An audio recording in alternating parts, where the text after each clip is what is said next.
Bien, a nombre de CRT Magdala, esta comunidad que algunos de ustedes ya conocen, una comunidad incipiente, pequeñita, modesta, pero con una gran apuesta de intentar traer el pensamiento teológico académico, traerlo a quienes más podamos, especialmente aquellos y aquellas que por distintas razones no tienen la posibilidad de asistir a una academia. Estamos tratando de hacer ese puente, hacer ese enlace, y gracias a Dios este año algo se ha logrado. Entonces, gracias a todos y a todas por estar con nosotros. Voy a presentarles a nuestro expositor que este año va a cerrar estos encuentros. Con Yatensi estamos cerrando ya este año y pensando, programando qué vamos a hacer para el próximo, Dios mediante. Así que le ha correspondido a nuestro querido Yatensi a ayudarnos a cerrar este año y con una exposición que va a ser tremenda. Lo sabemos quienes ya le conocemos y le hemos escuchado. Sabemos que va a ser un tremendo beneficio para todos nosotros y nosotras. Les voy a dejar con ustedes a Yatensi Bonilla, colombiano, licenciado en Filosofía y Ciencias Religiosas. Además, también tiene una maestría en Biblia de la Universidad Autónoma de Quito y además un doctorado en Biblia de la Universidad Javeriana de Colombia.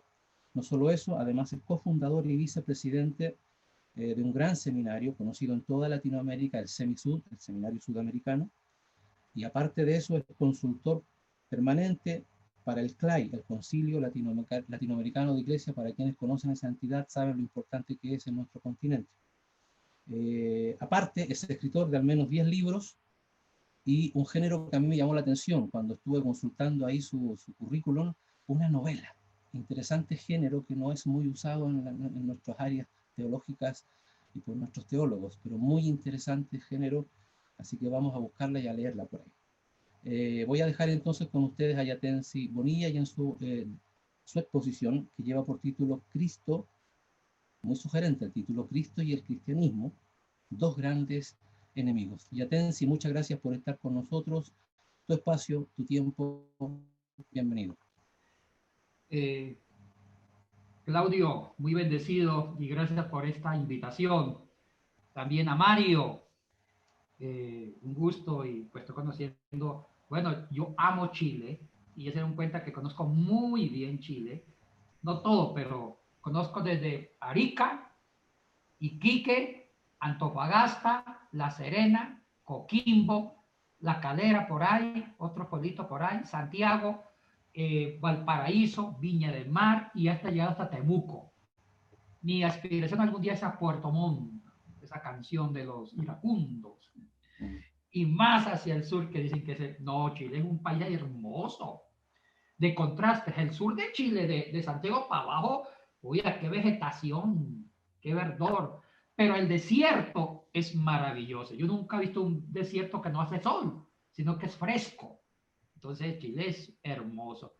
Y soy hincha de un equipo que lo llevo en el alma, el Colo Colo, para la gloria de Dios y la edificación de los hombres. Y cuando yo voy a Santiago me encanta ir a ver al Colo Colo. El estadio está creo que por la comuna de Ñuñoa, por ahí está el estadio, donde creo que también juega la selección, la roja. Y tengo muchos amigos chilenos, muchos amigos, amigos y amigas. Entonces es un país y me encanta la cazuela de vacuno. Ay, esa cazuela, que eso es lo más hermoso que hay. Y otra cosa que a mí me encanta, que el mejor, yo no digo a todo el mundo, el mejor pan está en Chile, porque el pan de otros países eso es puro viento, nada por dentro, es puro viento. En cambio el pan chileno es conciso y comer pan con café en las tardes, en las, como dicen, meriendas, me parece, o un té. Oye, me encanta esta cultura chilena. Y un vinito de vez en cuando, con una parrillada, no está más, un concha de toro. Bueno, me encanta Chile. Chicos, gracias por la invitación y muy contento de estar con ustedes. Ahora, yo soy más puntual que novio feo. Ustedes saben que los novios feos son bien puntuales. Entre más feos, más puntuales. Uy, yo le pregunté a Mario, no, si yo le pregunto a la esposa de Mario si Mario fue puntual para el día de la boda, Nicole me va a decir, ya ten, si Mario durmió en la iglesia. Disculpe la confianza, la gente cuando tiene confianza molesta por la confianza. Bueno, chicos, voy a terminar a las, ustedes tienen ahorita en Chile las 6, ¿cierto? 6:15. Voy a terminar a las 6, sería, allá son 6:15, perdón, 6, 7:30. Terminaría 7:30 de la noche, que aquí sería 5:30. Bueno, dentro de la dinámica pueden hacer preguntas, pueden interrumpir. Yo les pido que los micrófonos siempre estén apagados, pero si alguien quiere interrumpir, no yo voy a interrumpir, dar un aporte sobre lo que estamos hablando, hacer una reflexión, un comentario, háganlo. Vamos a interactuar, ¿sí? Vamos a interactuar. Para que no sea un monólogo. El próximo sábado voy a traer un material, ponerlo ahí, hoy voy a dialogarlo. El sábado traigo un material. Ahora, el tema es controversial. Escribí un libro hace años, que ese es el título de las dos ponencias o dos temas, que se llama Cristo y el cristianismo, dos grandes enemigos. Ahora quiero editarlo y aumentar 1 o 2 capítulos más. ¿Y sabe cómo lo quiero poner ahora? Cristo y el cristianismo, dos grandes enemigos y a muerte. Porque me parece que el título quedó suavecito. Quiero ahondar más esta lucha entre el cristianismo y Cristo. Soy obispo de la Iglesia de Dios y esto me ha traído algunas críticas de parte de mis superiores que hasta pusieron a un teólogo a revisar mi libro, a revisarlo para una posible sanción por un contenido bastante, muchos lo han visto como un contenido agresivo, altanero, decir que Cristo y el cristianismo son enemigos. Y sí, es un título bastante agresivo. Ahora, ustedes, los que son escritores, también saben que cuando quieren llamar la atención en un contenido, el título es clave, cómo coloca el título, eso es clave. Y mi objetivo era que la gente haga conciencia que una cosa es el Cristo concebido por la iglesia y la tradición, y otra cosa es el Cristo de la Biblia. Son dos cosas diferentes. Sí. Muy diferentes. Y eso es lo que quiero hablar. Ahora, yo siempre he dicho que todo lo que termina en ismo, como capitalismo, ismo, satanismo, budismo, islamismo, catolicismo, cristianismo, eso me suena a estructura. ¿Sí? Me suena a estructura, a institucionalidad.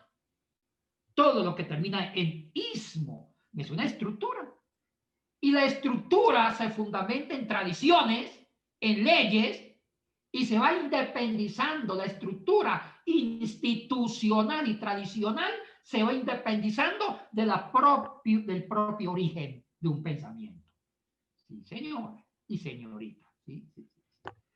Ahora, el propósito de esta obra era ver la diferencia abismal entre el Cristo de los evangelios con el Cristo de la tradición, que ha salido engordando con los concilios ecuménicos partiendo de Nicea en el año 325.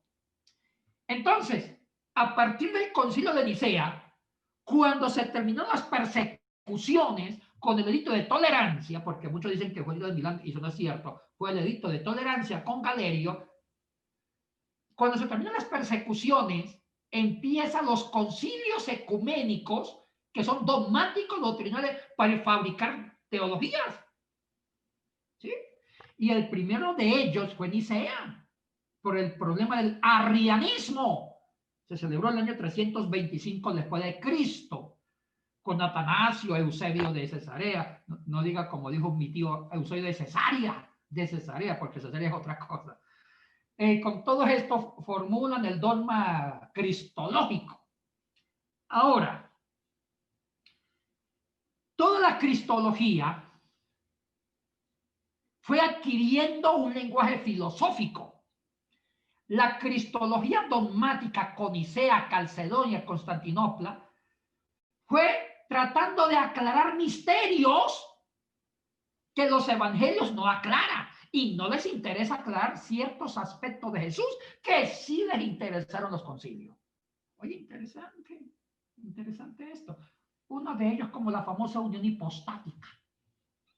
La unión hipostática, una fórmula cristológica en el concilio de Nicea, en el año 325, que dice, Cristo, dos naturalezas en una sola persona. Oiga, dos naturalezas en una sola persona. Interesante esto. Cuando la Biblia no habla de ese lenguaje, de una hipostática, no habla de dos en una sola persona, eso no lo habla. Los evangelios no resuelven el misterio de la encarnación, ni tampoco el misterio de la comunicación lo divino con lo humano, no lo resuelve, lo deja como un misterio abierto. Pero los concilios ecuménicos empezaron a dogmatizar, a crear doctrinas sobre cómo era la unión hipostática y usando un lenguaje netamente filosófico para explicar las dos naturalezas que se comunican, dos sustancias en una sola esencia. Ay, eso es pura filosofía de Aristóteles, lo que se va destilando en los concilios. Entonces hay un problema serio. La cristología de la historia de la iglesia, partiendo de Nicea, se vuelve una cristología dogmática, doctrinal, muy especulativa y académica, pero no pastoral.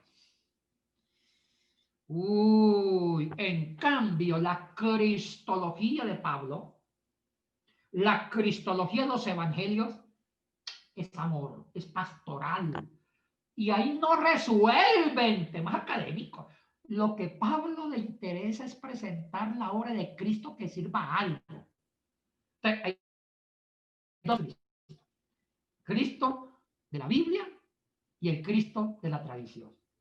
Ahora sí, Cristo y el cristianismo son dos grandes enemigos. Y por lo menos un ejemplo de ese Cristo dogmático se refleja en la pastoral. La prohibición de los niños, de los pecadores tomar Santa Cena.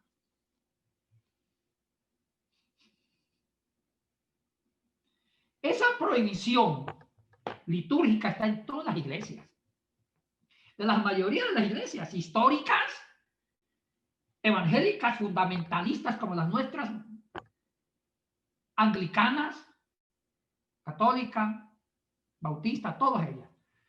Que el que toma Santa Cena o el que comulga en la iglesia católica debe estar en santidad, bautizado y en plena comunión con Dios. Un pecador no puede tomar la Santa Cena. No puede. No puede. Es indigno. Y para fundamentar esa doctrina se han basado mucho en un texto de 1 de Corinto de Pablo, capítulo 11, cuando habla no coman indignamente la Santa Cena. Pablo no se refería a los pecadores, Pablo se refería a un problema cultural de Corinto, que cuando tomaban Santa Cena se emborrachaban. Una pregunta, Claudio, ¿el audio está bien? ¿Me escuchan bien, chicos? Está perfecto. Bien, muy bien, muy bien. Entonces, tomaban la Santa Cena y se emborrachaban con vino griego los de Corinto, y los pobres se quedaban en el atrio comiendo cebolla frita. Y mientras que los ricos celebraban la Santa Cena, la partición del pan, con vino griego y con manjares.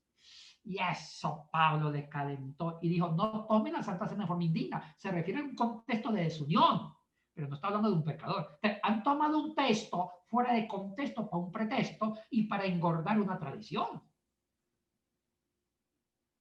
Todo eso es producto de un Cristo del dogma, de un Cristo doctrinal que hasta el día de hoy es gordo.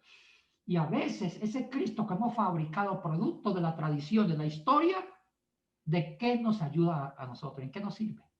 Hay un Cristo pedante, aburrido, desabrido, aguafiesta y santurrón. Y la pregunta es, ¿cómo es el Cristo de la Biblia? Entonces, ese es un problema.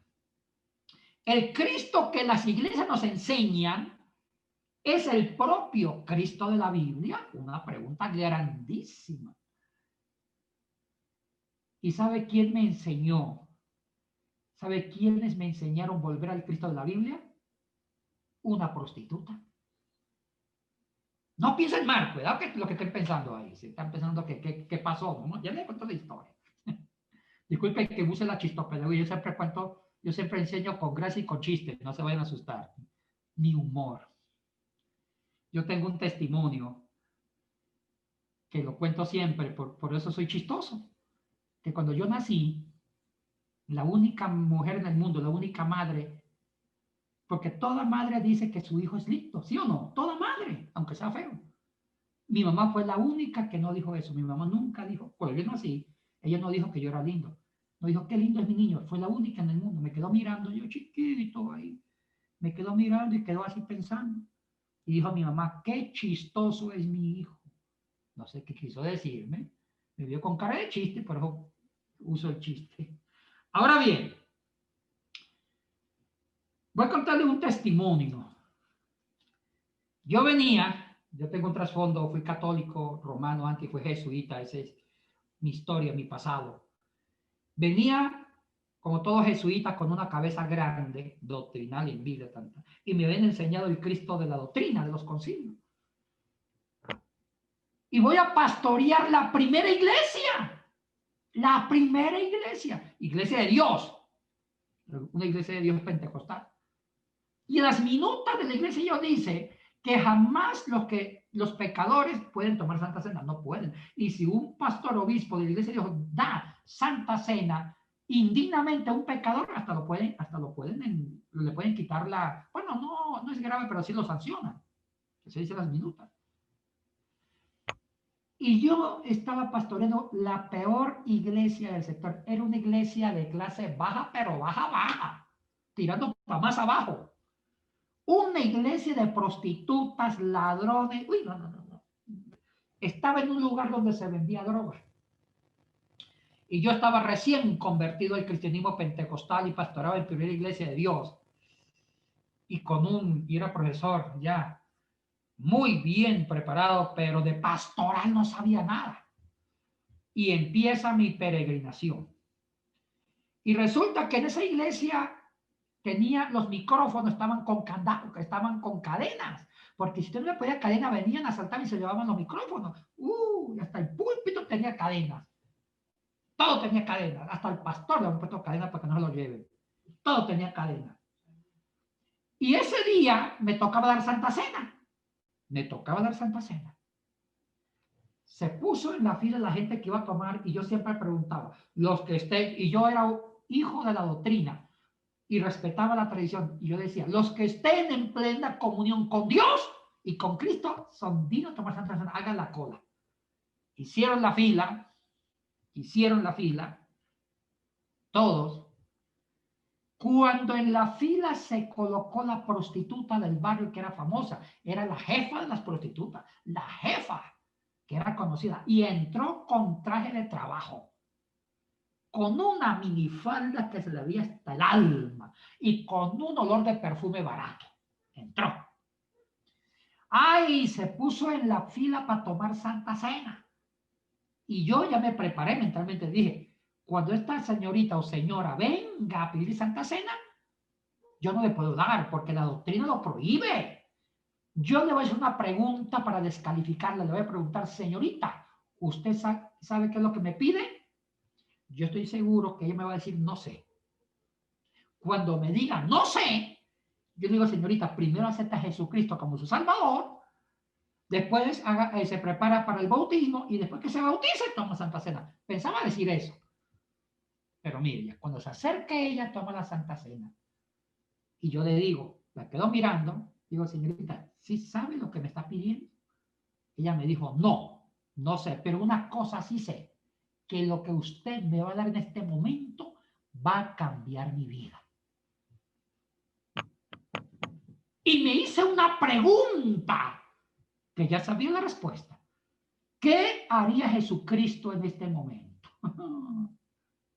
¿Saben la respuesta? ¿Le daría a Cristo la Santa Cena? Obvio que sí. Por eso lo mataron.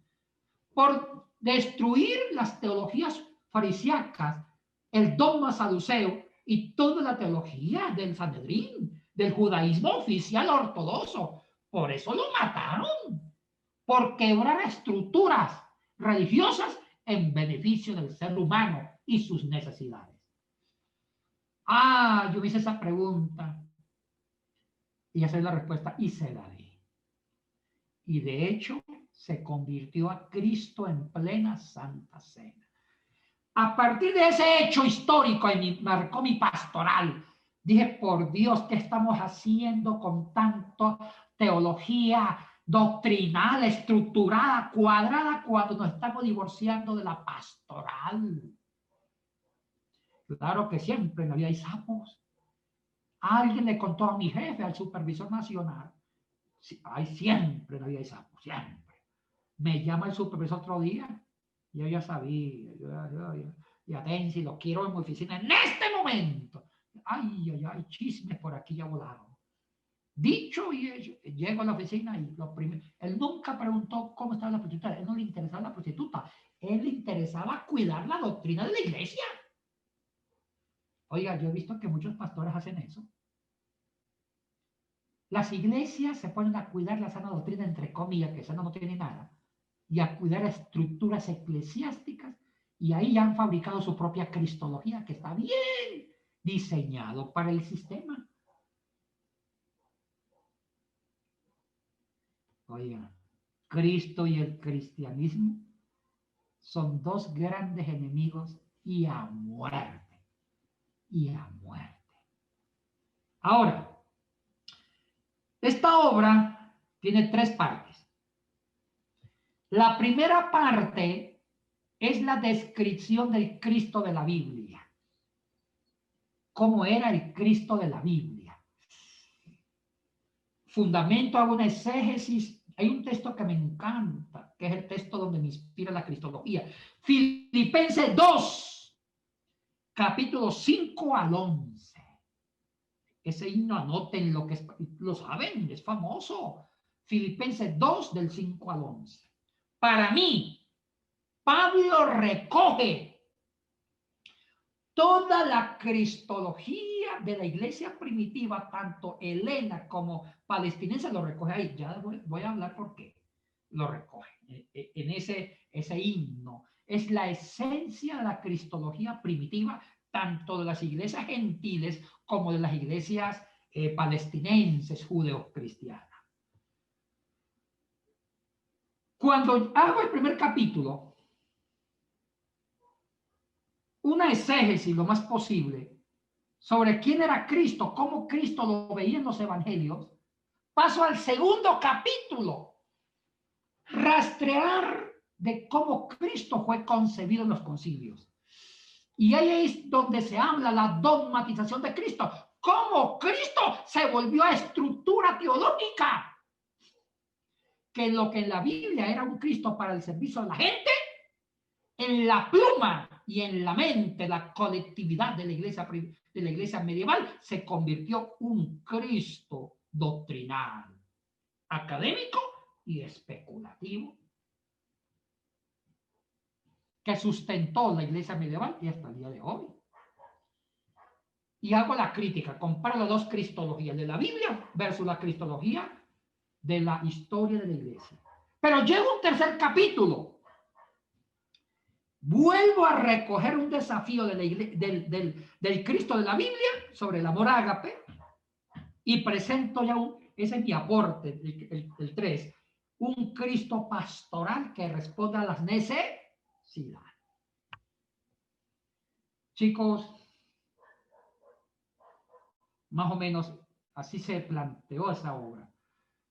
Ahora, como dijo el gringo, en este me monto, para decir en este momento. Ese fue un chiste que sucedió, esto fue real, aquí en el Ecuador. Vino un americano de esos gringos altos, fornidos, de Chicago. Gringo, altísimo. Predicó un medio en español, ahí cortado. y invitó a que asistieran a Cristo, y solamente un indiecito chiquito, mechudito, el indiecito, se acerca, se arrodilla frente al pastor americano para ser ministrado, para hacer la oración de fe.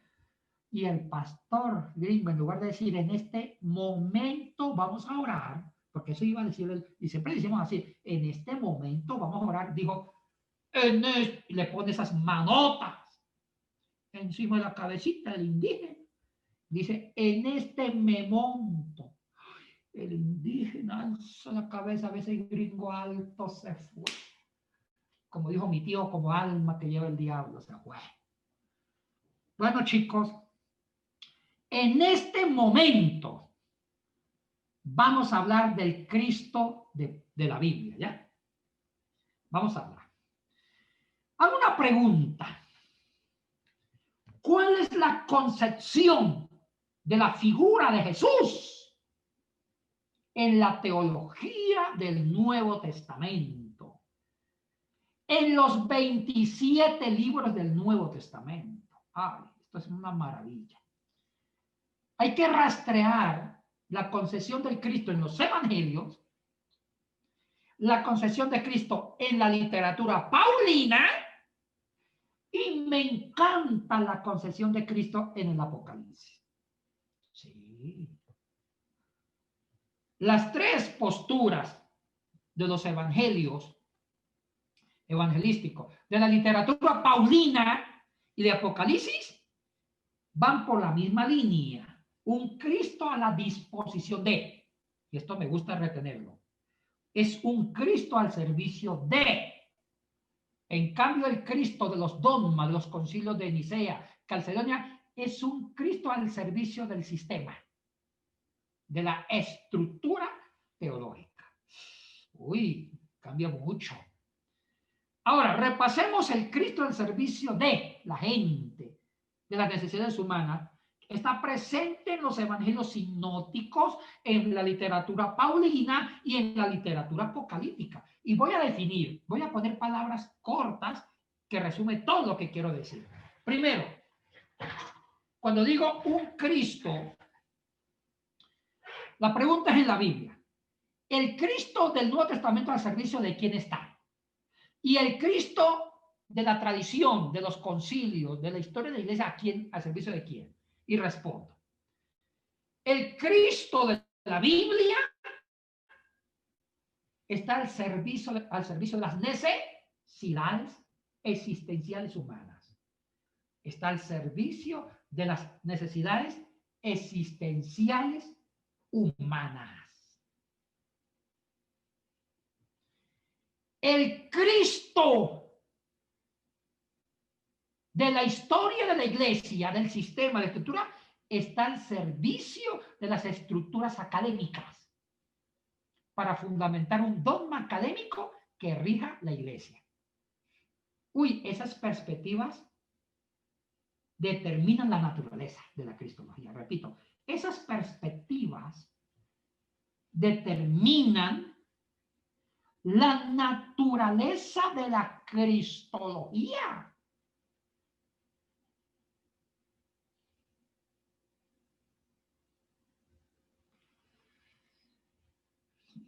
Ahorita voy a hablar del Cristo de la Biblia en una forma bastante rápida y concreta.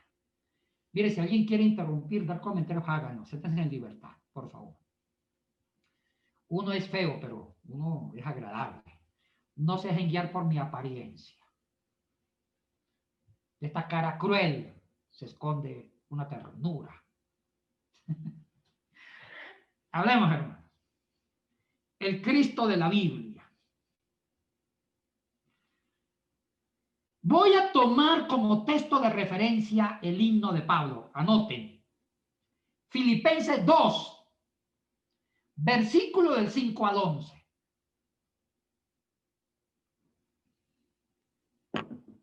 Filipenses 2, versículo del 5 al 11. Este himno se ha hecho muchos trabajos científicos de investigación sobre el himno, sobre el origen del himno, si fue o no fue de Pablo, sobre su naturaleza naturaleza. Uy, se ha hecho muchas investigaciones. Uno de los biblistas más reconocidos de corte alemán, europeo, que ha investigado sobre este himno se llama Lott Meyer. Lott Meyer dedicó toda su vida a la investigación del himno cristológico de Filipenses 2, del 5 al 11. Vamos para allá. ¿Y sabe qué se descubrió? Se ha descubierto que este himno no lo inventó Pablo. No. Este himno es un himno prepaulino. Y tengan la Biblia abierta, por favor. Tengan ahí en la versión que quieran ese himno en la mano y lo van leyendo poco a poco. Es un himno prepaulino. Y si es un himno que es antes de Pablo, la pregunta es, ¿quién lo inventó? ¿Por qué lo inventaron? Y respondo, para ganar tiempo. Este himno prepaulino nació en la iglesia primitiva palestinense. Eso es lo que aumenta Lott Meyer como uno de los biblistas más serios sobre este himno. Este fue el aporte académico de Lott Meyer y sí, por ahí van las investigaciones sobre este himno. Este himno, escriban esto, se convirtió en un credo cristológico de la iglesia palestinense. Fue un credo cristológico de la iglesia palestinense. Este himno. ¿Cómo lo ve? Y también lo usaba la iglesia gentil, la iglesia griega cristiana. Entonces, lo que Pablo hizo fue retomar una cristología que se hizo en una fórmula. El himno de Filipenses 2, del 5 al 11, es una fórmula cristológica. O sea, aquí viene lo más importante. Esto no quiere decir que la iglesia primitiva no hicieron doctrina de Cristo. Claro que lo hicieron. Decir que no es mentir. Y de frente. Así como se hizo doctrina cristológica en la iglesia medieval de los concilios, obvio, pero lo que cambia entre la doctrina cristológica de la iglesia primitiva con la doctrina cristológica de la iglesia medieval es el propósito. El propósito, el objetivo marca la diferencia. La iglesia medieval en su doctrina cristológica, cuando elaboran una doctrina, una fórmula, escriban esto, una fórmula cristológica de la iglesia primitiva, es con el propósito de la pastoral. La orientación de esta fórmula cristológica de Filipenses era la pastoral. Oye, la pastoral. Mientras que la orientación que movió la doctrina cristológica de los concilios a partir de Nicea era la fundamentación académica, explicativa. Cambian dos horizontes. Cambian dos horizontes. Chicos, voy arreglando desastres que estoy haciendo ahorita. El primer desastre, que no quiero que sea desastre, es que no quiero que perciban que yo estoy criticando la doctrina de la iglesia. No, un momentito, no. Necesitamos de doctrina, de credo. El problema, lo que yo critico es ¿para qué se hacen doctrinas? Lo que yo critico es el propósito de una doctrina. ¿Entendieron eso? Si la doctrina apunta a la gente, si la doctrina apunta a edificar, a dignificar, a construir, uy, qué linda doctrina. Y eso es el propósito del himno cristológico de Filipenses. Pero cuando la doctrina es para fundamentar tradiciones y estructuras eclesiásticas y doctrinales, eso puede deshumanizar. Porque la gente defiende la doctrina de la iglesia en contra de las necesidades humanas. Sí. Como dijo un gran puertorriqueño que yo admiro mucho, un salmista del siglo XXI. Como dijo Luis Fonsi, vamos despacito. Vamos despacito. Ese se llama la pedagogía fonciana.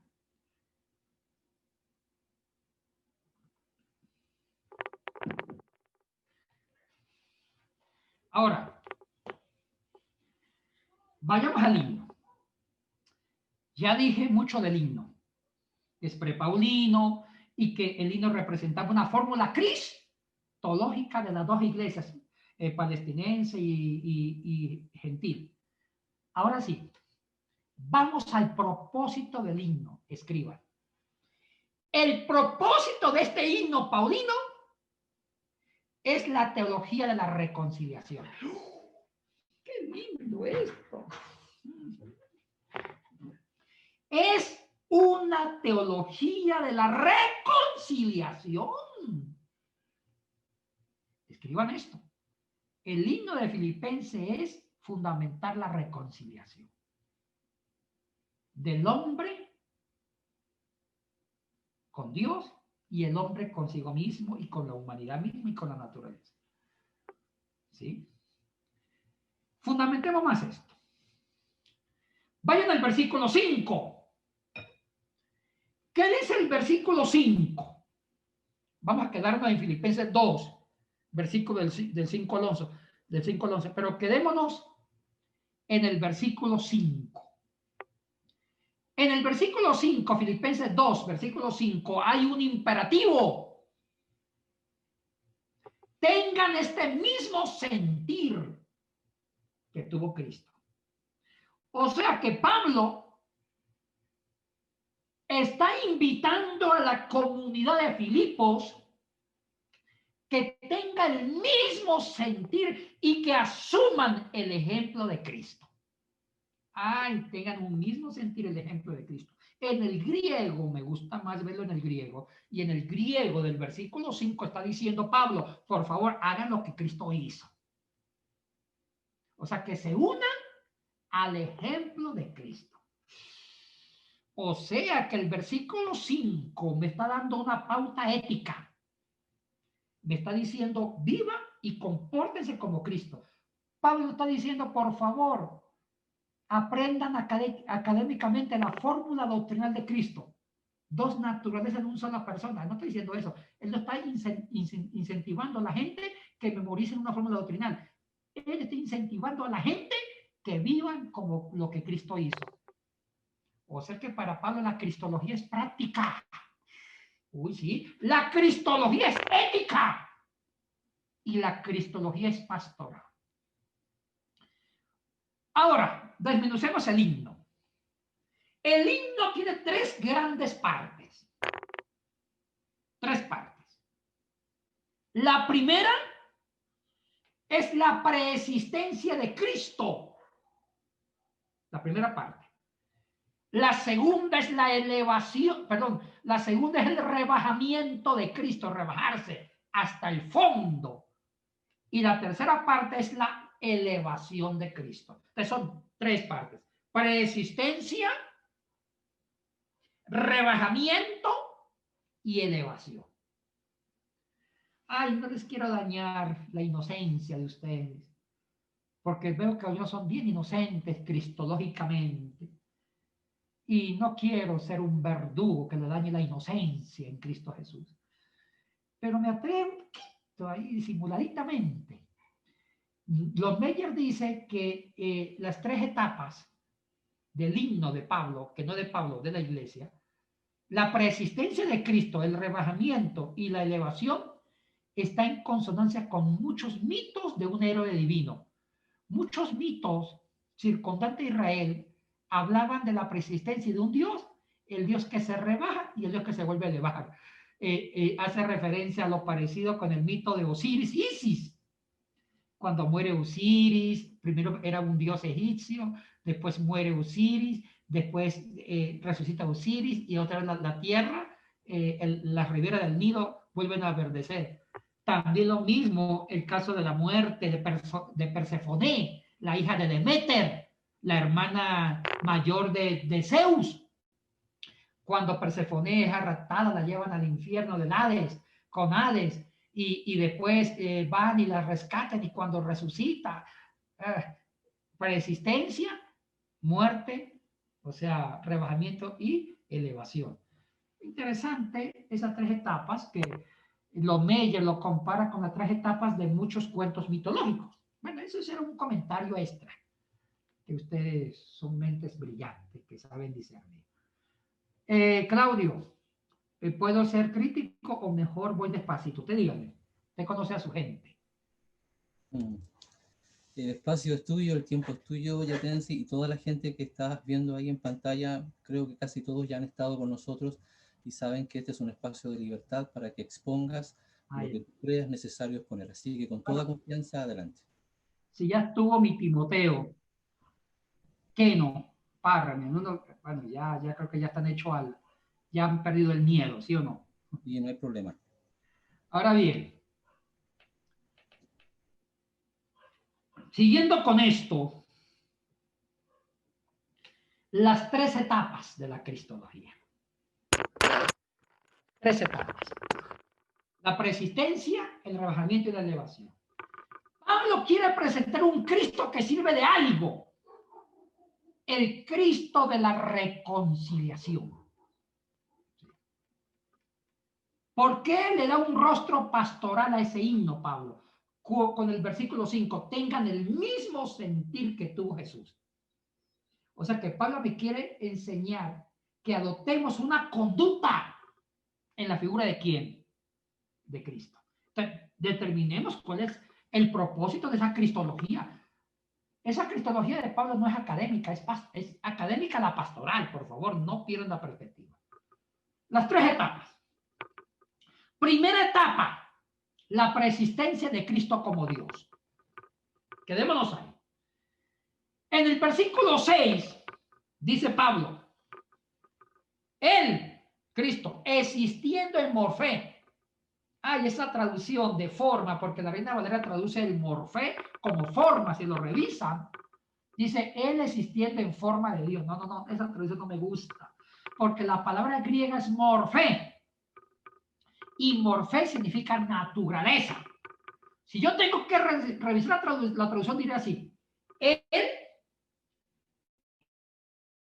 existiendo en naturaleza de Dios. No se aferró a su condición de Dios como cosa que aferrarse. Quedémonos ahí. Pablo está enfatizando que la identidad de Cristo fue lo divino. Era lo divino. Y nunca se aferró a su condición de Dios. Oiga, qué interesante. Y de una vez voy apuntalando el mensaje de la reconciliación. ¿Por qué Pablo me dijo en el versículo 5 tenga el mismo sentido?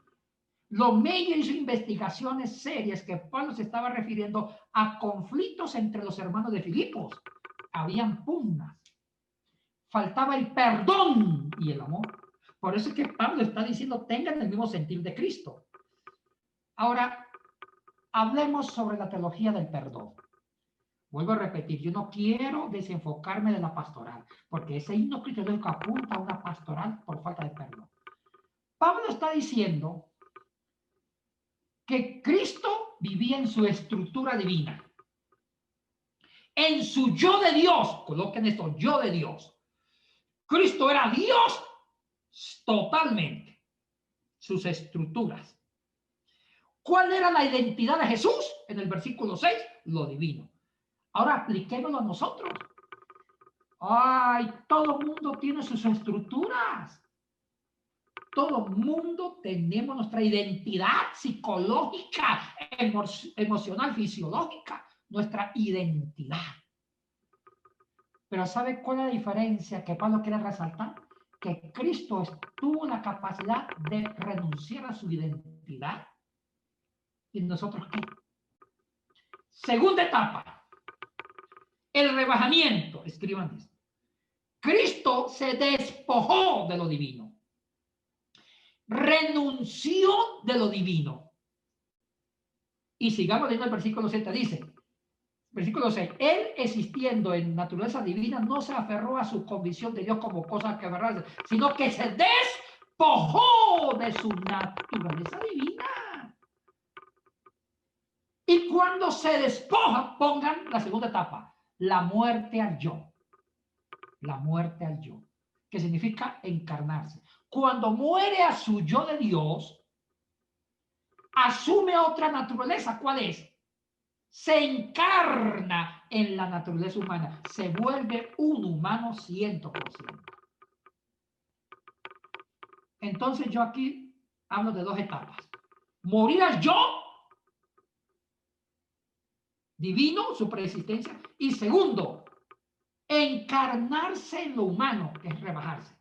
La encarnación en la humanidad es un acto de rebajamiento.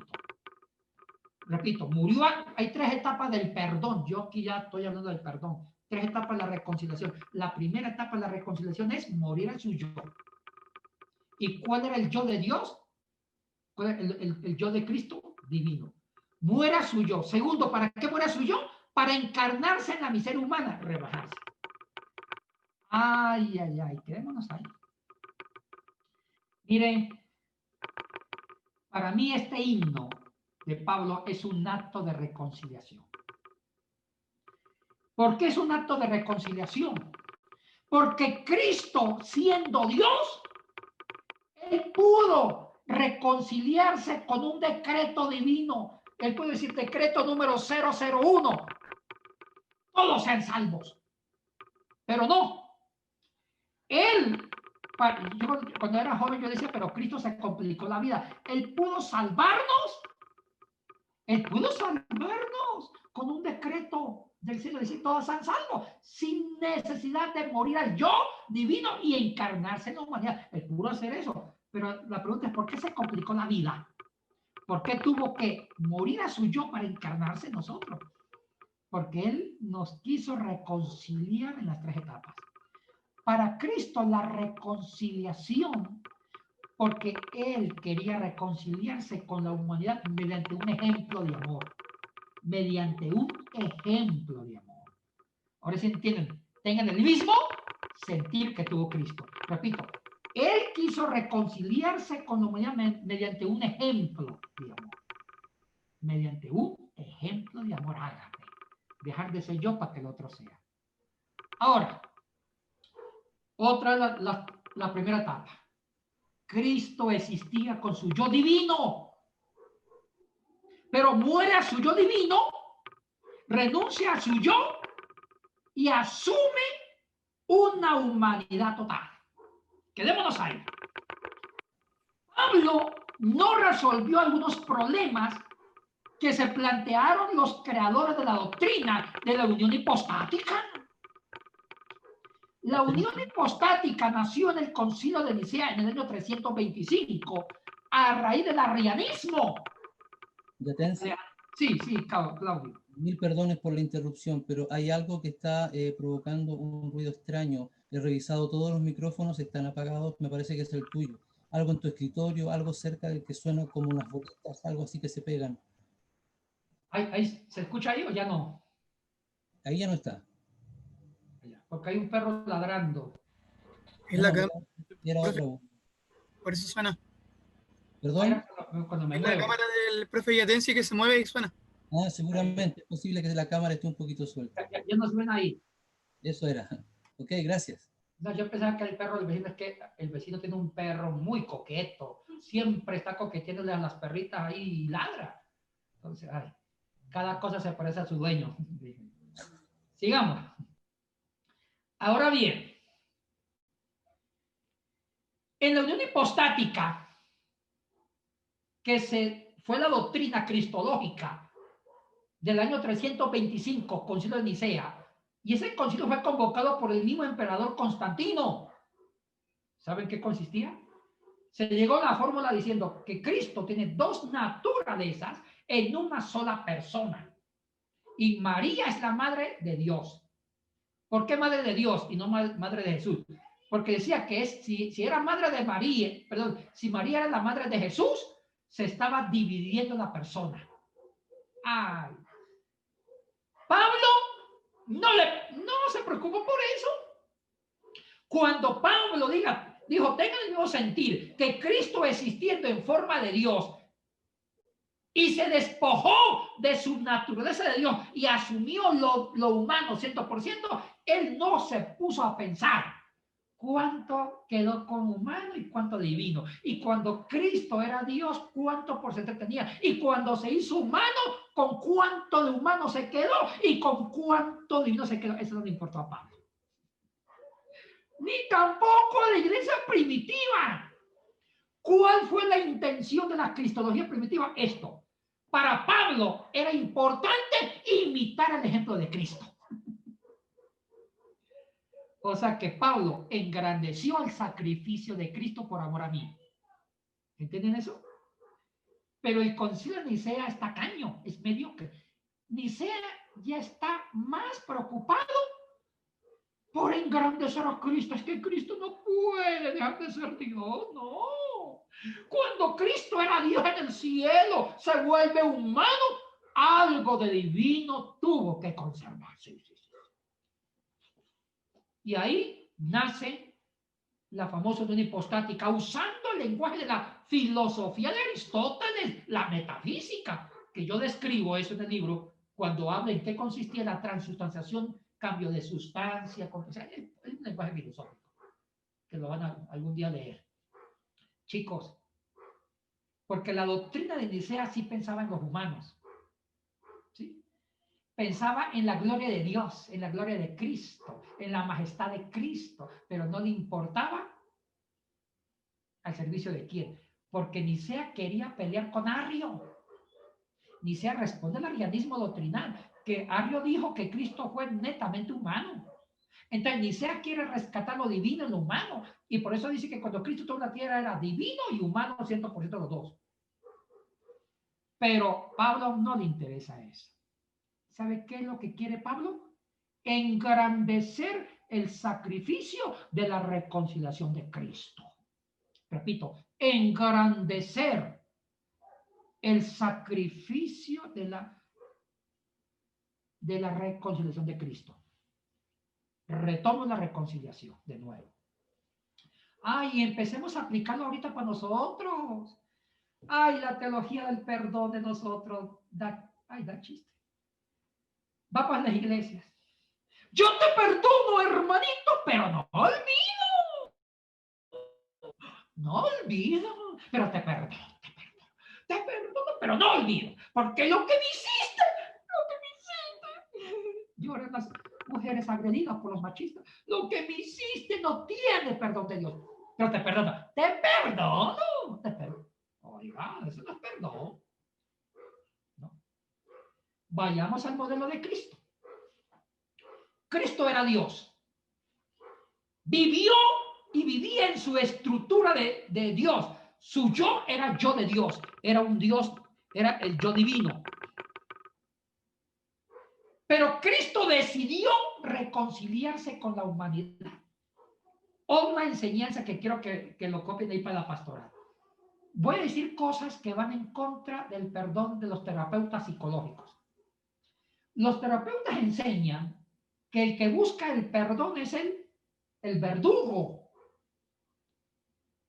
el que ofendió. Pero Cristo me está diciendo que el que buscó el perdón y la reconciliación no fue el verdugo, el inocente. Cristo no se puso a pensar, ay, yo soy Dios y la humanidad me ha faltado al respeto. La humanidad desobedeció, está en pecado. Y yo, como Dios, espero que la humanidad me pida perdón. Y si la humanidad dobla la rodilla y me pide perdón, yo veré si los perdono. Esa no fue la actitud de Cristo. Cristo, siendo la víctima, tuvo la iniciativa, siendo la víctima, de buscar al verdugo que se llama la humanidad para reconciliarse. Yo me acuerdo de las palabras de Hegel, uno de los grandes filósofos del derecho. Hegel, nacido en el año de 1770 y muerto en el año de 1831, escribió un libro que se llama La Fenomenología del Espíritu. Y Hegel habla de la relación del señor esclavo o siervo. Dice Hegel, el señor que domina y somete al esclavo no es libre, como tampoco es libre el esclavo. El esclavo no es libre porque es esclavo del señor, pero el señor tampoco es libre. Él es esclavo de hacer esclavo al esclavo. Es interesante esto. La única forma que el esclavo sea libre es que lo liberen. Y la única forma de que el Señor sea libre es liberar al esclavo. ¿Qué pasa con esto? Lo mismo sucede en la teología del perdón. La víctima y el verdugo, el victimario, no son libres. El victimario, el verdugo, es esclavo de su daño que hizo con la víctima. Pero también la víctima es esclava del resentimiento. Del resentimiento. Entonces, si el verdugo, el victimario, no busca el perdón, entonces la víctima debe buscar el perdón y también debe perdonar para liberar al esclavo, perdón, para liberar al victimario y también liberarse. Ay, eso dice Jesucristo. Cristo, siendo la víctima, no usó el papel de víctima. Ay, es que a mí me han desobedecido, ahora no los perdonó. Siendo la víctima, buscó reconciliarse con el victimario que es su humanidad. Entonces, primera etapa del perdón, muere a su yo de Dios. Su preexistencia, él preexistía como Dios, muere a su yo. Murió a su yo. Y al morir a su yo, lo murió bien, dice en el griego que no, se rebajó, se anuló, dice, y se despojó. El verbo despojar en griego es keno, tiene la kenosis. Y la palabra keno es morir, es desnudarse. Pablo no le importaba cuánto Cristo mantuvo de divino. Eso no le importaba a Pablo. Pablo quería engrandecer el corazón sanador de Dios en Cristo. Pablo quería engrandecer el sacrificio. Ay, ese es el problema de los humanos con el perdón. Ay, ese hombre que tú ves ahí, que parece tan galante, me dañó a mí. Yo lo perdono, pero no quiero morir a mí yo. Conservamos nuestras estructuras y defendemos nuestra identidad. Es que yo soy así y lo que él hizo me faltó al respeto, ofendió a mi yo. ¿Sabe qué es el problema del perdón? Que cada uno se ahinca en su yo, en sus estructuras, y el ser humano va fabricando estructuras, que eso es lo que se llama también personalidad, estructuras psicológicas, emocionales, y eso está bien. Pero ¿sabe cuál es el problema? Que nos endiosamos como somos y creamos monumentos de nuestra propia personalidad y creamos monumentos de nuestras propias estructuras. Y por eso que el perdón se vuelve un problema existencial, porque no tenemos la capacidad de perdonar, porque hemos creado una estructura de mi yo, de mi preexistencia como humano. Es que yo soy así y él hizo algo que a mí me molesta. En cambio, dice Pablo, tenga el mismo sentir de Cristo. ¿Qué hizo Cristo? No le importó su yo divino. Tómelo. Se despojó de su estructura divina, porque él sabía que el auténtico perdón, para lograrlo con la humanidad, tenía que dejar su yo de Dios. Ay, miren los matrimonios. Disculpe que use una cristología académica con la pastora, disculpe. Ya estos años de vida me ha enseñado a ser académico y también a aterrizar en vida práctica. Discúlpeme que sea tan práctico también. Que vuele con las ideas, pero también me pegue mis aterrizadas. Se casa el hombre con la mujer. Y el joven, el muchacho, le dice a la novia, ya recién casaditos, mi amor. ¿Qué es mi amor? Usted es mi esposa y hace lo que yo le diga. Usted me plancha la camisa como mi mamá, o sea, su suegra me la planchaba. Y usted, mi amor, me hace los huevos estrellados, o sea, aquí tortilla, como mi mamá me lo hacía. Oye, ¿qué está pasando? Que el joven está alimentando su yo y quiere que su esposa sea una esclava del yo de él. Él no ha muerto a su yo. Pero la mujer, que tampoco no es ninguna blanca paloma que ha venido a América a traer la paz, le responde lo mismo. Ahora me toca yo, mi amor. Usted se come los huevos como yo quiero cocinar. Huevo cocinado. y usted se pone la camisa como yo la plancho. Escuchar, mi mamá, ¿qué pasó ahí? Dos personas rígidas, una con su yo y la otra con su yo, y ese matrimonio va al desastre. Y cuando hay un problema, nadie va a perdonar, porque las ofensas se vuelven tan delicadas que es lastimar la estructura de la persona del otro. En cambio, Pablo está diciendo, tengan el mismo sentir que tuvo ¿quién? Cristo. Él tenía su yo de Dios, su estructura divina. Ahora, segunda etapa del perdón. Primera etapa del perdón, ¿cuál es? Morir al yo. O sea, su estructura. Segunda etapa del perdón. Esto. Encarnarse en el otro. Cristo murió a su yo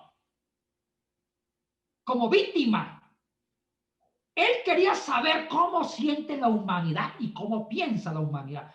Muera su yo, kenosis, dejó de ser Dios y se metió en el corazón de la humanidad para saber cómo piensan los verdugos, cómo piensa la humanidad, para saber qué piensa, cómo siente la humanidad. ¡Ay, Dios mío! O sea que Cristo se volvió un humano más para saber cómo piensa un verdugo. Eso es perdón. Les voy a contar un testimonio pastoral. Ay, hermanos, les cuento una historia. Hace unos años, ustedes han escuchado un territorio que se llama Manabí. Manabí es una provincia de Ecuador donde dicen que están las mujeres más bonitas de Ecuador. Dicen que en cada país hay regiones donde están las mujeres más lindas. No sé en Chile cuál es. Si son las de Santiago, Iquique, no sé, la de Serena. No sé dónde están las mujeres más bellas. Y en Ecuador lo más feo estamos en Quito. Los hombres más feos estamos en Quito. Ya. Yo soy de Quito. Entonces, en Manabí estaban las manabas, que son las más lindas del Ecuador. Y miren lo que pasó. Había una mujer, y a mí nunca me gustan las consejerías de matrimonio. Yo odio las consejerías de matrimonio. Pero había una mujer que me llevaba mucho, me decía, pastor, quiero una consejería con mi marido. Y yo no, tanto insistió que fue el cántaro al agua y se quebró. Y yo para sacarme de encima dije, mira, está bien, hermana. Venga el lunes a las 8 de la mañana a mi oficina aquí en Semisud y ahí les voy a tener, pero hagamos un pacto. Yo les escucho y después los llevo y los oriento donde un terapeuta matrimonial. Porque eso, oye, para que exista maestría en matrimonio, porque el matrimonio no es cosa fácil. Es la cosa más difícil, es una ciencia. Que yo prefiero traducir papiros antes que ser terapeuta. Prefiero los papiros. Porque los 7 primeros años de un matrimonio son difíciles, ¿sí o no? Los 7 primeros años son difíciles. Los demás son imposibles. Entonces, viene la pareja. La mujer era lindísima, era todo un monumento a la hermosura. Esbelta, uy, qué linda mujer, una cuarentona bonita. Y el marido, le doy una idea, vamos a ver para que sepan cómo era el marido. Yo al lado de ese marido era insoportablemente bello. O sea que era feo, bien feo. Para que yo sea bonito al lado de él, era bien feo. Calvito, feíto, chiquito. Y miren lo que pasó. Entra la manavita de una insultando al marido. Me dijo, Pastor Bonilla. Y yo cuando la vi bravísima me quedé quieto, ahí sentadito en la silla. Un sillón grande para los perros, me quedé quietito, arrinconadito. Ni siquiera me saludó. Pastor Bonilla, ¿ves ese hombre que tú ves ahí? Esa cosa que se llama hombre. Y empezó a llorar. Me engañó. Y escuchen el yo. Lastimó mi yo. Lastimó mi yo. Ay, el perdón del yo. Me cambió por la panzona de mi vecina. ¡Qué feo! Y empezó a modelar delante de mí. Mire, yo soy linda. Y yo sentadito. Y empezó a agarrar de los poquitos pelos que tenía el hombre. Uy, yo digo, y si yo me meto, también me pega a mí, yo quietito, sentadito ahí, porque es una mujer bravísima. Y en Manaví tienen fama de las mujeres son bravas ahí, usan machete. ¿Se acuerda de Lorena Bobby? La que castró al marido un gringo, es de ese territorio, para que tenga una idea. Yo sentadito ahí, sentadito ahí. Y el hombre se sienta a mi lado. Y ella seguía insultando al marido. Una hora lo insultó. Y sí, él adulteró con la vecina. Ay, cuando terminó ella de insultar al marido, yo le dije, mira, hagamos algo. ¿Quiere que yo les ayude? Y me acordé de ese himno del perdón de Pablo. Y era el momento de poner a practicar. Señora, ¿quiere venir de nuevo? Sí, quiero que usted me ayude, Pastor Bonilla. Muy bien. Quiero que haga caso a lo que le voy a decir. Le expliqué las 3 etapas del perdón según Filipenses. Le expliqué. Le dije, mire señora, le expliqué así como, bueno, ya, me ahorro la explicación de usted porque me tomé 1 hora explicar. Señor, hagamos algo. Vengan el PROS en 2 semanas, pero en 2 semanas van a hacer un trabajo. Y yo pues regañé al hombre para que ganarme la confianza con ella. Digo, hombre, mire cómo dejó a su esposa, mire. Primera etapa. Usted, señora, y usted, caballero, van a revisar su yo. ¿Cuál es su personal? Y le expliqué cómo hacer ese inventario. Y dije, señora, no, primero a él, señor, ¿usted quiere saber el daño que le hizo a su esposa? Porque usted la lastimó feo, lastimó su yo. Quiero que usted se meta en el corazón de ella, deje de defender, métase donde ella y trate de empatizar con ella, de encarnarse en el dolor de ella. Ahí usted va a entender la magnitud del daño que le hizo. Y la esposa contenta. Digo, ahora señora, por si acaso, ¿usted le gustaría saber, y no está de más, por qué su marido le engañó? Yo sé que este sinvergüenza pequeño hizo una asquerosidad, pero es bueno, por si acaso, por sentido común, no está de más que usted sepa por qué le puso cacho. Y me queda mirando y me dice, sí, es cierto, porque este payaso, ¿quién se va a fijar en el más feo? Digo así. Pues es bueno que usted sepa por qué, señora, sépalo. Quiero que usted ya no lo juzgue, quiero que se meta en su mundo y lo escuche a él. Quiero que le escuche, pero no lo regañe. Escuche por qué él te engañó. También los verdugos hacen delito por algún motivo. Así como hizo Cristo. Cristo ya no quiso juzgar a la humanidad. Cristo murió a su yo para saber por qué la humanidad pecó. Se encarnó, se fue un humano. Bueno, se fueron. A las 2 semanas vinieron los dos de nuevo. Y mire, al revés, el enanito sacando pecho. Y ya sabía los resultados. Yo, perro viejo, late sentado, es un dicho. Y la mujer, con la cabeza. ¡Ay! Yo dije, ya, eso como que dio resultado. Primero le pregunté a él para darle a ella tranquilidad. Dije, mire, ahora sí, cuénteme la experiencia. Entonces él comenzó a llorar. Dijo, mire, yo lastimé a mi esposa. Ahorita que ella me contó cómo se siente, cómo yo me siento mal. Yo me encarné en ella. Primero que moría mi yo. Dejé de justificar mi pecado. Oiga, escuchen, dejar de justificar el delito.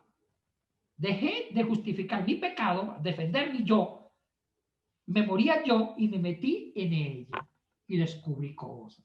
La lastimé. Pero a mí me interesaba más escucharla a ella.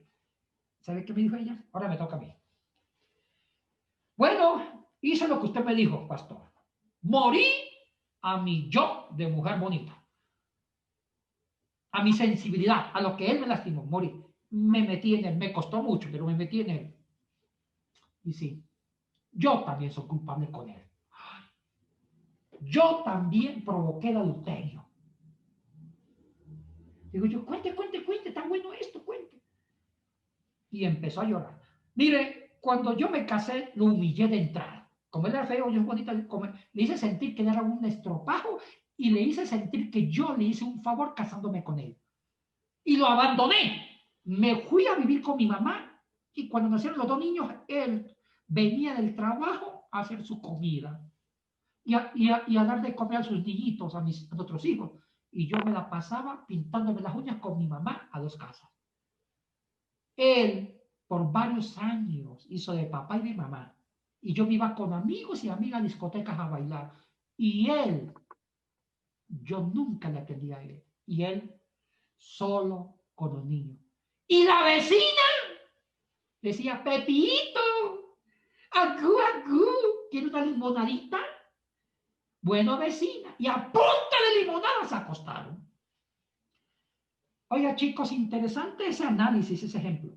La única forma que esta manada supo la razón del adulterio fue morir a su yo y encarnarse en el adúltero de su esposa.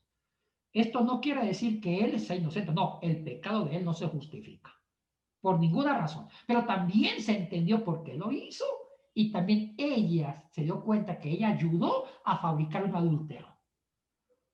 ¿Qué aprendieron ahí? Que echar culpa es fácil. Por eso no hay reconciliación, porque cada uno defiende su yo, su estructura, su yo, que es rígida frente al otro. Pero Pablo dice, versículo 5, tengan el mismo sentir de Jesús. Primero, Cristo era Dios, 100%. Pero él quería saber cómo se comporta la humanidad. Por eso, para poder perdonarnos, él tenía que encarnarse para saber cómo opera la humanidad. ¿Entendieron eso? Entonces, él muere a su yo. Tenía que morir a su yo. Y muerto a su yo, inocente, se encarna en la miseria humana. Y en la miseria humana entiende cómo piensa el humano. Uy, ahí inicia el perdón. Ahí inicia el perdón. Esto es antiterapéutico, pero este es la teología del perdón de una cristología que Pablo la pone al servicio de lo pastoral. Y el problema más terrible de la humanidad es la reconciliación. Eso genera violencia, mi baja autoestima, yo no me reconcilio conmigo mismo. Siempre el ser humano es un ser en conflicto. Siempre el ser humano es un ser conflictivo por naturaleza.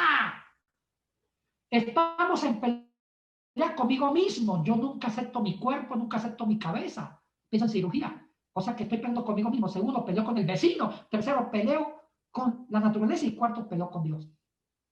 O sea que el problema, la solución del problema es la reconciliación. Y Cristo vino a traer esa reconciliación con su ejemplo sacrificio.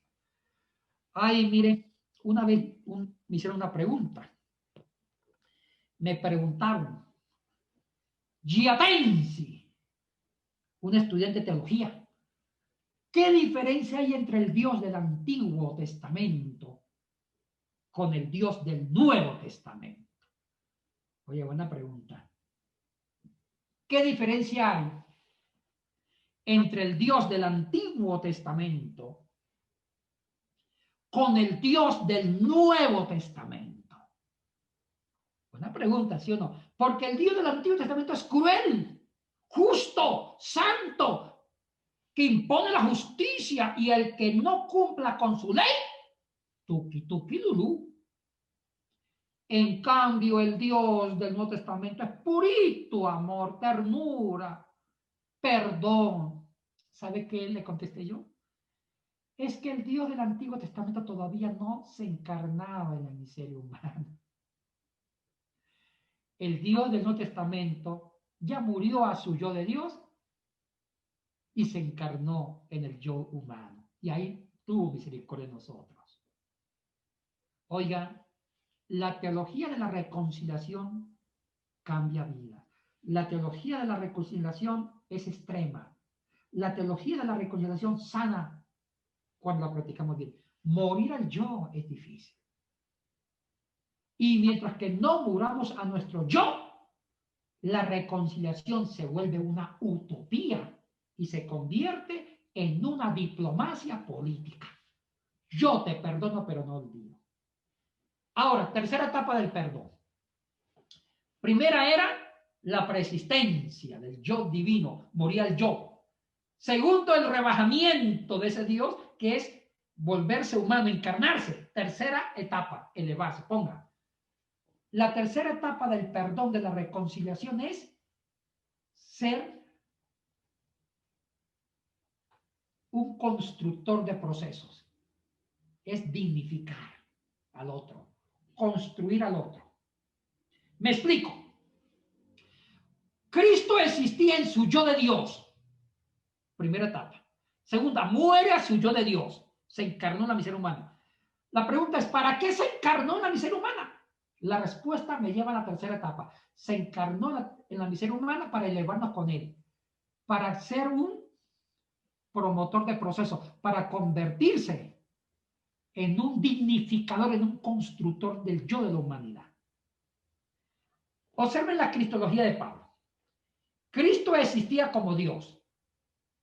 Segundo, se despojó y tomó el yo de la humanidad.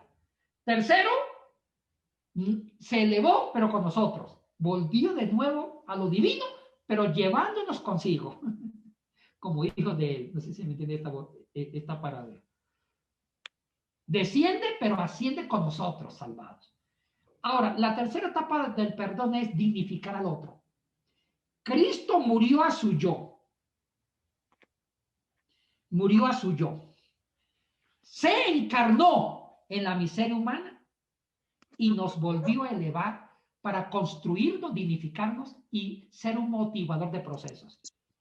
Cristo se encarnó para darnos vida, se encarnó para construirnos. En la dialéctica de construirnos, Él también sana el dolor hacia nosotros. Voy a poner un ejemplo de las tres etapas del perdón. Escuchen el ejemplo. Yo tenía un peruano que me odiaba. Era estudiante mío aquí en el CEMISU. ¡Me odiaban! Me veía y se santiguaba porque decía que yo era hereje. Llamado Carmelo. Me odiaba, pero me odiaba. Y siempre grababa mis conferencias para llevarlos ante los jefes, decir que había un maestro hereje llamado Yatensi Bonilla. Y yo también le devolvía la cortesía, también lo odiaba. Y yo estaba buscando cómo pecaba para expulsarlo del CEMISU. Pero yo no lo podía expulsar si no tenía una razón. Y para mi mala suerte se portaba muy bien. Ay, yo no sabía cómo expulsarlo. Y miren lo que pasó. A mí me encanta la bandeja paisa. Y la bandeja paisa es un plato colombiano que tiene los siguientes ingredientes. Escuchen lo que tiene. Arroz, frijoles con pata de cerdo, aguacate, huevo frito, chicharrón, morcilla, maduro, carne de res, de gallina, arepa, yuca, papa y algo más. Y como jugo, un batido de leche con guineo, con plátano, o sea, con mango, esa fruta. Y uno queda como había una proporción de chorro, listo para ser lanzado. El estómago se infla. Y yo me comía la bandeja paisa una vez al mes. Y esa bandeja paisa era carísima, carísima. Y miren lo que me pasó. Ese día me tocó la bandeja paisa. Y yo cuando me comía la bandeja paisa, preparaba mi yo. Escuchen el ejemplo, mi yo. Y mi yo era, 3 días antes del lunes yo ya no comía mucho. El sábado no comía nada, el domingo no comía nada y el lunes era para devorar. O sea que me preparaba mentalmente y espiritualmente. Y ese lunes me tocó la bandeja paisa. Voy al CEMISU, me tocaba la clase de 8 a 1 de la tarde. Y él estaba de alumno, empecé a dar la clase. A las 12 del día me chillaban las tripas. Terminé la clase para coger un taxi e irme a comer la bandeja paisa. Cuando yo estaba caminando por el jardín, encuentro a Carmelo, al peruano llorando. Y yo dije, tengo paz en mi corazón. La venganza es mía, dice el Señor. Y así entendemos nosotros, cuando el enemigo sufre, pensamos que Dios está haciendo venganza. No es así. Lo vi llorando y me sentí en paz por eso sufrir. Pero yo dije, bueno, soy el vicepresidente y usemos la teología de la hipocresía. Preguntémosle, ¿qué le pasa, hermanita? Y cuando me diga, ¿qué le pasa ahora por él? Me voy a comer bandeja paisa. Eso pensaba yo. Llego y le digo, Carmelo, ¿qué le pasa? Y Carmelo me dice, primero que se extrañó que su enemigo, que era yo, le preguntara eso. Me mira, me dice, Yatensi, estoy inmunda. Llevo 2 semanas sin comer. De Perú no me mandan manda ni un centavo, tengo 4 meses del Cenisur, no tengo comida, no he comido, no me he bañado, y sacó de su ropa la pasta dental, y parece que le hizo chicharrón. Por varios días había sacado hasta la última gota, la pasta dental, y por último le echó cuchillo para las patas. Y empezó a llorar, tengo hambre, y olía feo, no se había bañado con jabón. Ay, no sé qué hacer. Y yo tenía $25. $20 para mi bandejita paisa en un billete de 20. Y yo me hice una pregunta que no quise contestar porque sabía la respuesta. Me dije, ¿qué haría Jesucristo en este momento con un enemigo? ¿Qué haría Cristo? Lo daría todo. Ay, yo no sabía. Yo me dije, eso me pasa por chismoso. ¿Quién me mandó a preguntarle? Ojos que no ven, corazón que no siente. Saco mis $20, pero yo tenía duda de dárselo. Digo, pero ay, qué miseria la mía, todavía darle el enemigo a costilla de mi hambre. Cuando vio Carmelo que yo estaba dudando de dar los $20, lo agarró rápido antes que yo me arrepintiera. Tomó los $20. Yo ese día, veamos las 3 etapas del perdón, ese día moría mi yo. ¿Cuál era mi yo? Mi bandeja paisa. ¿Y para qué moría mi yo? Para encarnarme en la miseria de mi enemigo Carmelo. Me encarné en él. Pero esa encarnación me dolió, porque aguanté hambre ese día, no comí nada. Al otro día, mire lo que descubrí. Cuando regresé al seminario a dar clases, sentí un abrazo por atrás, voy a mirar, era Carmelo. Y mire lo que viene. A partir de ese momento, mi corazón empezó a sanar. Las grandes barreras de mi yo, tanto las mías como las de él, se desplomaron con un acto de encarnación. Cuando yo me encarné con esos $20 y dejé de usarlo para que él comiera, ya el odio empezó a desmenguar, a derribar estructura. Y con ese pequeño gesto de los $20, empecé a construir su vida, a dignificarlo. Ahora él es mi mejor amigo. Aunque él siga pensando diferente, o sea que el perdón se logra cuando yo empiezo a promocionar a mi rival. Y cuando yo promociono a mi rival, el odio va siéndose pequeño por la fuerza del sacrificio. Así nos salvó Cristo. Murió a su yo. Se encarnó en la miseria para entendernos. Y en la miseria nos construyó, nos dignificó y nos elevó. Hermanos, crean esto. Si quieren perdonar, no basta con decir yo te perdono. No. Tienen que hacer conductas de morir a su yo, de encarnarse en el otro y hacer gestos de reconocer a su enemigo. Cuando ustedes se sacrifiquen por el enemigo, son libres de su odio. Esa es la cristología de Pablo. La cristología del Nuevo Testamento es una cristología al favor de la paz toral.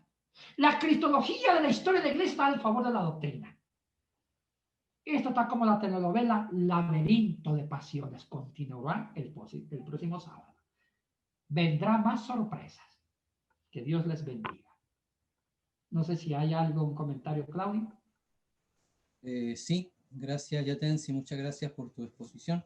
Aquí en el chat tenemos una pregunta de Vania Rucamanque. Por favor, Vania, si prendes tu micrófono y le haces la pregunta al profesor.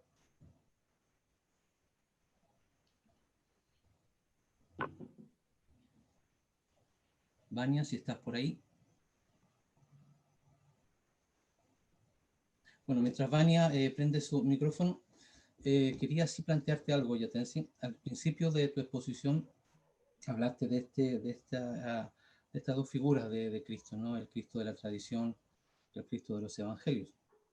¿Tiene alguna relación esa visión, esa postura, con que en alguna medida Jesús pasó a ser el mensaje y no precisamente lo que él había planteado? Lo digo porque en los evangelios el mensaje de Jesús fue fundamentalmente lo que él llamó el reino de su Padre. Pero una vez que se inicia la primera comunidad y tenemos el discurso petrino y de ahí en adelante, incluso Pablo también, no tocan tanto el mensaje de Jesús, aparece muy poco. De hecho, en los evangelios más de 90 y tantas veces está la Basileia tu Theou, y sin embargo en las epístolas aparece 14, 15 veces. Entonces pasó a ser el mensaje el que había sido el mensajero. Algo de eso puede haber repercutido en toda la historia que se da posterior hasta llegar a los concilios que tú has mencionado, en que se perdió un poquito de vista el mensaje del Jesús histórico versus el mensajero. ¿Es posible que haya sucedido algo así? Sí, sí. Perdieron de perspectiva la esencia de Jesús, la cristología que está al servicio del perdón. Porque para los evangelios, Cristo es el mensaje. Su palabra es una expresión de su ser. Por eso que Pablo lo usa muy bien, tenga el mismo sentir que tuvo quien Jesús. Él siendo Dios, muera su yo. De Dios se encarna en la miseria y nos eleva. Entonces, la iglesia medieval lo que le interesó fue tratar de mantener lo divino en lo humano. Ahí era el problema. Para la iglesia de Constantino, que era una iglesia política, ellos querían adorar un Cristo del poder, un Cristo imperial, un Cristo que cuando viene a la tierra seguía siendo Dios. Eso gira toda la unión hipostática filosófica que el próximo sábado voy a tocar con fuerza. En cambio, la cristología de los evangelios y de Pablo no les importó, nunca pensaron cuánto conservó de divino en la humanidad, eso no les importó. Lo que les importó es la enseñanza de la persona de Cristo a mi vida, en el perdón. Tenga este mismo sentir, dice Pablo. Cuando Pablo dice tenga este mismo sentir que tuvo Cristo, está invitando que vivamos a Cristo y su ejemplo. Y no se ponga a reparar, ay, cuánto pierdo de mi estructura. No, muera su yo y metas en el otro, y metido en el otro, hágalo crecer. Y si usted se mete en el otro y lo hace crecer, todo resentimiento se borra por la fuerza del amor. Eso lo voy a hablar el próximo sábado. O sea que la cristología bíblica es una cristología que me sirve de algo para ser libre de mi resentimiento. Fui claro, chicos. Cristo y el cristianismo son grandes enemigos. Y ahí entendí, ahora si doy Santa Cena, un pecador que me lo pida, me lo solo doy. Ok, muchas gracias. Vania se disculpa en el chat porque está sin micrófono y está sin cámara. No, Y no, sin no se preocupe. eso lo vuelve un milagro. Entonces, si alguien más desea hacer alguna pregunta, está ¿Puedo abierta la pregunta. aportar?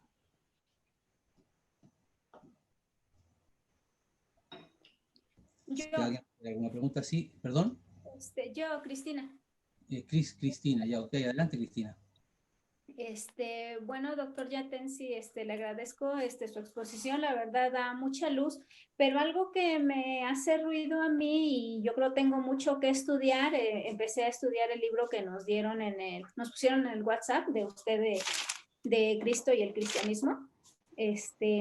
Algo que me hace ruido es lo de que Jesús tuvo que morir al yo, porque para nosotros el morir al yo es morir a nuestro ego.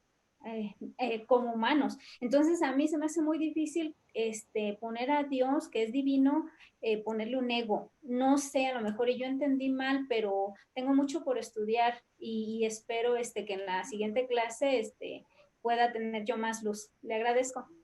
Un gusto. Lo vamos a trabajar el próximo sábado más esa parte. Con mucho gusto, Cris. Muy bien, ¿alguien más desea plantear algún comentario, alguna pregunta? Sí, yo tengo una consulta, no sé si se escucha. Sí, adelante. Ah, ya. Doctor Yatensi, muchas gracias por la exposición y gracias a quienes hicieron posible esto. Un amigo mío que está aquí me envió el link y yo dije, voy a aprovechar de incorporarme, así que gracias, doctor Yatensi. En torno al tema de lo que usted estaba mencionando sobre el tema del perdón y eso, me acordaba un poquito de esta idea de Juan también, cuando Juan habla acerca del verbo divino y luego dice que se hace carne. Y de hecho hay un pasaje ahí que en las variantes textuales, que es la de la mujer adúltera, ¿no? Que al principio en las comunidades cristianas no era incorporado porque el tema del adulterio era un pecado mortal. entonces no podía ser perdonado, pero luego en los concilios fue incorporado nuevamente y de hecho lo tenemos hoy día en esa variante igual, de la mujer adúltera. Y justamente yo quería hacerle una consulta en torno a eso, de cómo podemos nosotros tener como una especie de equilibrio entre lo que es la doctrina, la enseñanza y lo que es la práctica, porque por ejemplo las primeras comunidades o el periodo de la apologética, de los periodos apologistas de los padres de la iglesia, hubo una necesidad también, antes incluso de los concilios, de querer formular el credo. De hecho el credo bautismal fue también una respuesta a Marción, al gnosticismo que había en ese momento. Entonces ahí como que yo quedo un poco. ¿Qué cree usted, por ejemplo, en torno a eso, de la necesidad de la Iglesia de salvaguardar la doctrina, pero al mismo tiempo de mantener este principio ético que Cristo nos enseña, ¿no? ¿Cómo podemos nosotros como Iglesia tratar de mantener el equilibrio entre esas dos? De hecho, el mismo Justo González habla de que, por ejemplo, los bautizados, por este mismo hecho de la herejía, porque había muchas personas que renegaban de la fe, había una especie de. Era difícil, o sea, era difícil llegar incluso a la cena del Señor. Un catecúmeno tenía que pasar 2, 3 años y solamente podía estar en el culto, pero no podía participar de la cena hasta que se bautizara.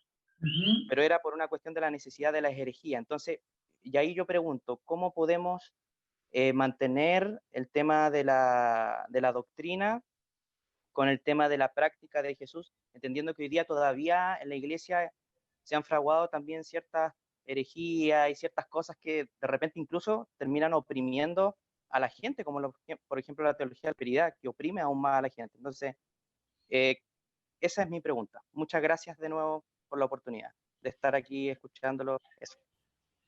Mire, Fete Abraham, su nombre, ¿cierto? Sí. Y se parece al padre Abraham, oiga, con la barbita. Mire, su reflexión es muy buena y me gusta. La doctrina y la enseñanza. Y ese es en sí la dialéctica, la tensión. El Cristo, hay que ver con qué intención hacemos doctrinas. Partamos de ahí. Si la doctrina la hacemos para construir vidas al servicio de la pastoral, como lo hizo Pablo en la iglesia primitiva, excelente. Pero si hacemos doctrina para fundamentar la identidad de Dios en sí mismo y fundamentar una estructura religiosa, es otra cosa. Es otra cosa. Ahora, ¿qué significa doctrina? Otro problema. Hemos pensado que la doctrina es una estructura cerrada, dogmática. Mentira del diablo. La palabra doctrina viene del griego didache, significa enseñanza. O sea que la doctrina es una enseñanza práctica que la historia de la iglesia ha dañado.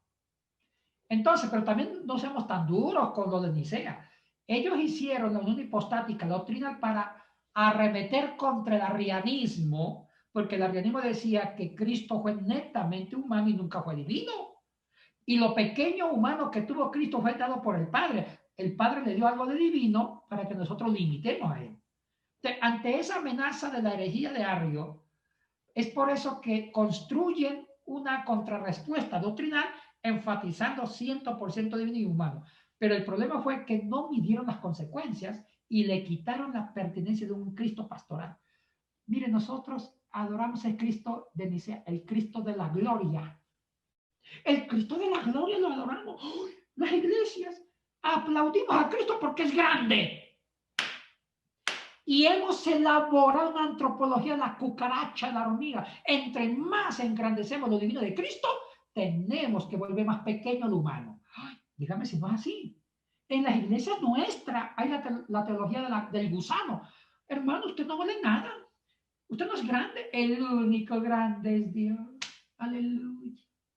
Usted es oprobio, es maldad. Dígame si eso. Esos. Ay, yo había una rabia hoy. Como que, y hemos elaborado una teología del Dios con baja autoestima. Porque a Dios hay que aplaudirlo para que se sienta bien. Aplaudan a Dios porque Dios necesita poder. Dios necesita que le reconozca que Él es grande. Uy, yo digo, uy, entonces si ese concepto de Dios se lo metemos a un psiquiatra, ¿sabe qué va a hacer el psiquiatra? Dios tiene un problema de autoestima. Necesito que lo engrandezca. Esas liturgias que tenemos en las iglesias del Dios, tenemos que reconocer la grandeza de Dios a costilla de la pequeñez humana. Eso es producto doctrinal de la iglesia, de la cristología tradicional. Pero si estaban a la cristología de Apocalipsis, que voy a hablar el próximo sábado, es glorificar al Dios en el Cordero degollado, el Cristo degollado por mí. Entre más se sacrifica a Cristo y se vuelve humano, yo más lo aplaudo. Porque la grandeza de Cristo fue ser humano. Uy, sí. Sí. Eso lo vamos a criticar el sábado, mi querido amigo Abraham. Muy bien, muchas gracias, Yatensi. Nos pasamos, te quitamos más tiempo del No, que no se preocupe, hijo, no se preocupe. habías prometido, pero muchas gracias por tu gran disposición, gracias por la exposición, que nos va a dar mucho que pensar, por supuesto.